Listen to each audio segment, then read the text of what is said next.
EURJPY. So um it's a new week. It's currently Tuesday, and from yesterday we saw the market make this sharp sell-off. Unfortunately, I didn't get in on this position.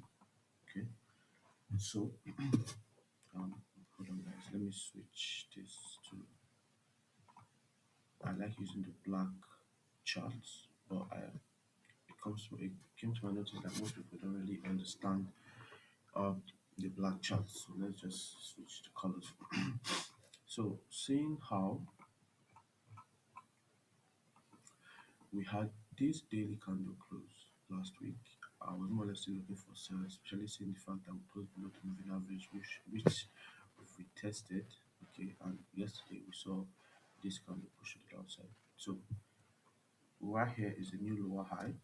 Okay, because this high here is more or less the high of this bearish candle is more or less the high of the bearish liquidity or bearish area of positions, where if we trade above that, we are more or less likely to continue pushing to the upside. So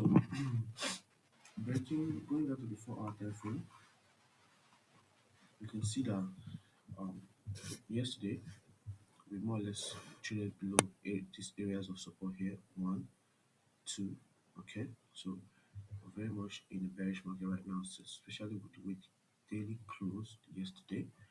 Okay, so what I'm looking for today is just a slight retest, as you can see, maybe back into this moving average region and tap 185 before looking to push or continue to the downside.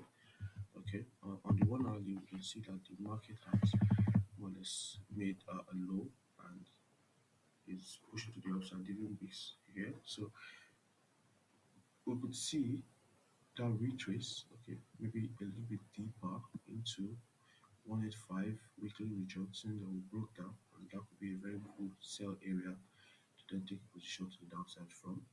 Okay, now on GBPUSD, GBPUSD was basically looking out for the same thing.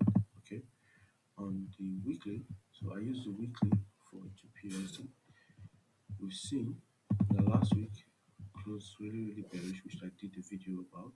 Okay, and on the daily, yesterday we saw a slight retrace. Okay, we saw a retrace on Friday and then Monday as well, back into a 132,500 daily area of resistance. So we could see price push to the downside, but right now what I'm looking out for would be